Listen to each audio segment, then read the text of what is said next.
afternoon, everyone. Welcome back to my channel. I'm Mandy from MIS. Today, our mission is to find a native speaker and a non-native speaker and ask them questions about today's our topic, which is relationship and dating. Okay, are you ready? Let's go!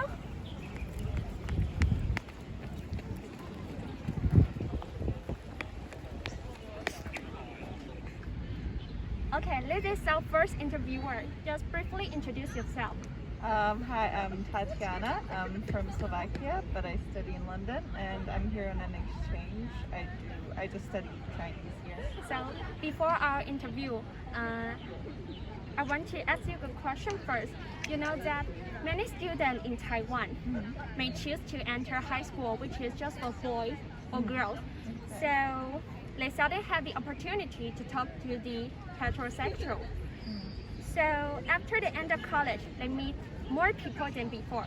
So they may make friends, become besties, or even be in a romantic relationship with these people. So you know the truth that many people will choose to enter high school, which is just for boys or girls. Oh, you know. Well, I mean, I've heard of people doing that. Oh, I cool. didn't know it was that common. But...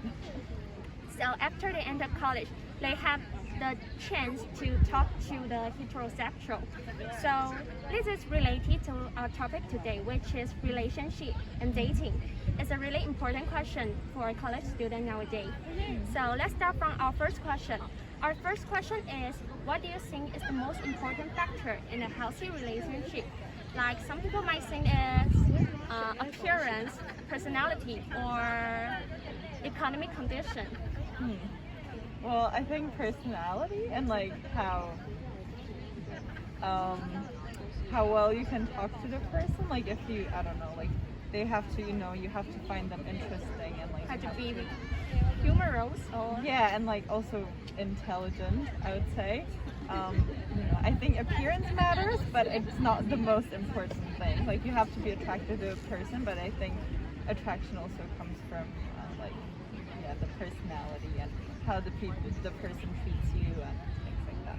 Okay, that's agree. I think personality is important too. Yeah. It's more important than appearance. Yeah. Okay, the next question is, can you share your opinion about how can a college student strike a balance between study and a relationship? Well, I mean, I don't think it's that difficult, like especially because usually you would date someone who also is studying. So, like if you have exams, for example, like you can kind of adjust your time spent together around that. Like, for example, you can study together and that's still kind of, you're spending the time with that person, but you're also doing your studies. So yeah, I think you just need to kind of plan in advance and like set boundaries. Like, you don't necessarily have to spend every single day with the other person, but you need to find you need to spend quality time together. So once you're actually together, you actually listen and like give them the time of day. Okay, so the tip is make a schedule. Kind of, yeah. I don't know, whatever like works for people. Like I don't like to make schedules, so I don't think I would like that. But if you find it hard to like balance the two, maybe that could help. And like just communicate about how much time you need to spend on school, how much time you would like to spend together and things like that. Like communication is definitely important. Okay, let's see. And the next question is, do you think having a date is more like a positive or negative thing, and why? Because someone might think, like my friend might think, it's negative because he spent all his money and his time to his date, but have nothing for himself. But someone might say that it's positive because 1 + 1 = 2. They get bigger power from each other. What do you mean? Like as in like a date? Is having a girlfriend or boyfriend. Girlfriend. Yeah. Okay. Well, I mean, it depends on what you want in life at that point. Like if you feel like you're ready for a relationship, it's positive. If you don't feel like you want it, it's not. But yeah, like having someone like you can talk to and like someone you have that relationship with, it's definitely enriching and like you can learn a lot from that.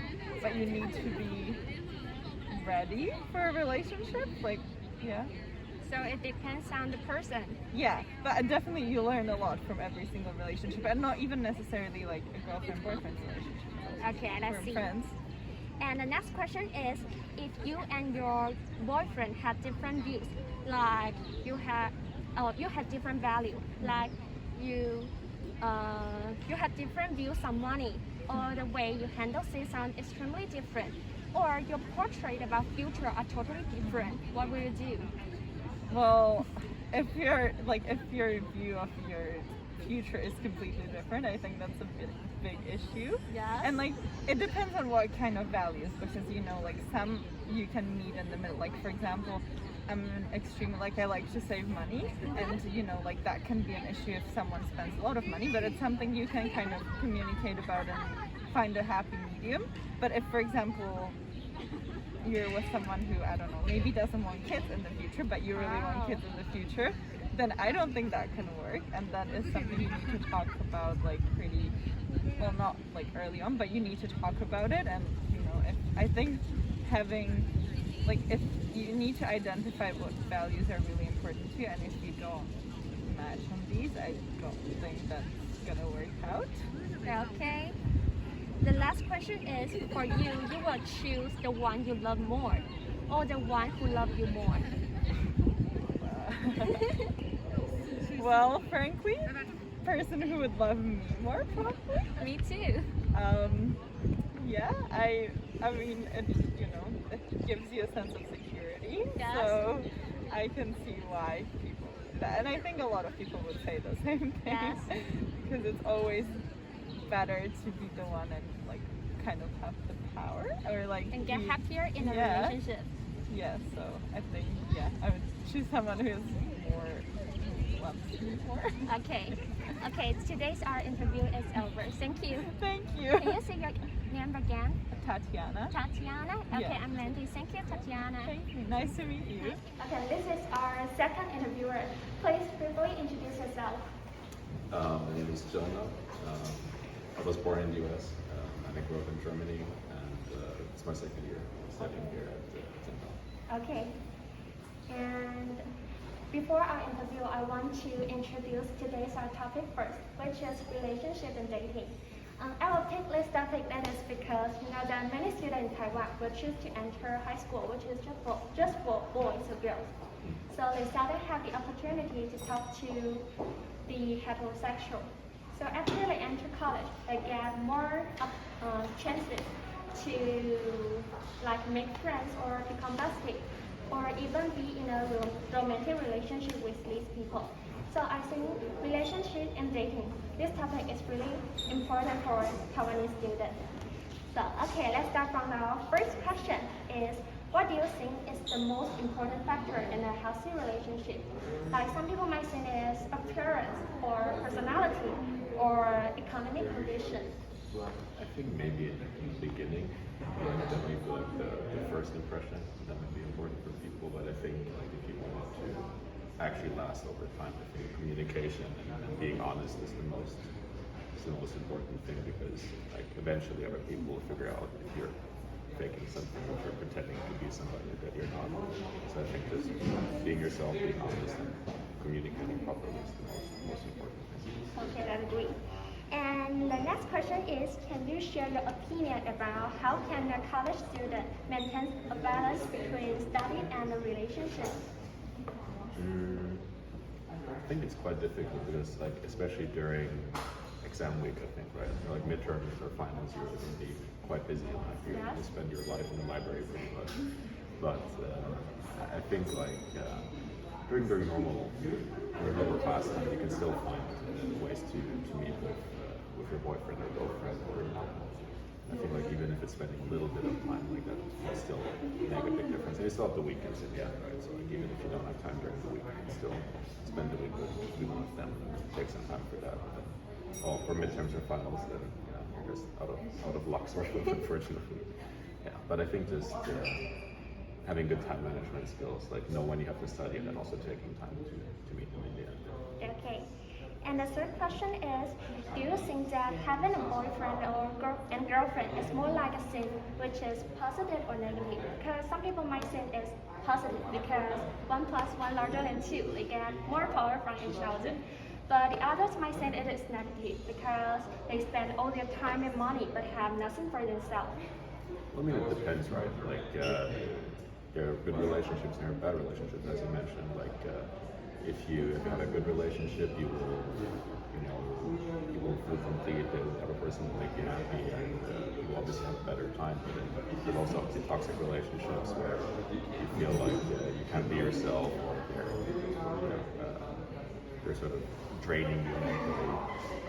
So I think like it's never good or bad. It just really depends on the relationship, the person and the relationship that you have. So you have to decide for yourself. Like, is this relationship positive for me or is it negative for me? What is it in here? Okay, let's see. And the next question is, if you and your boyfriend or girlfriend have different values, like you have different views on money, or the way you handle things are different, or your portrait of future are different, what will you do? Well, you have to decide, is it something that is deal-breaking? Like, is it too important, or is it something where you can agree to disagree, for example? So if you have different views on, let's say you have different cultural values, right? So let's say you come from different backgrounds or whatever, then it's just, you have to learn to agree, not like agree, but at least like to accept the other person's opinion, because never, like it's not valid or invalid, it's just maybe they come from a different background, that's why they have different cultural values, they have different expectations. So I think just being open-minded and then having a dialogue and then maybe agreeing to disagree. Okay. Okay, the last question is, for you will choose the one you love more or the one love you more? It's a tricky question. Oh. So it's ever if I like the person more, if the person likes me. Or the person love you more? Probably like the one I would like more. Why? Because I think it's easier to influence yourself that way. Like if you're somebody where you feel like they like you more than you like them, you might feel guilty in the end, or you would be a bad feeling. But if it's all up to you in the end, and you're deciding, okay, I like this person more, then I think it's all in your own, by yourself. You're deciding by yourself. Okay. Today's interview is over. Can you say your name again? Jonah. Okay, thank you, Jonah. Thank you. Thank you. Bye-bye. Okay, today's interview is over. Thanks for your watching. Before you leave, remember to share, subscribe, and like. Bye-bye.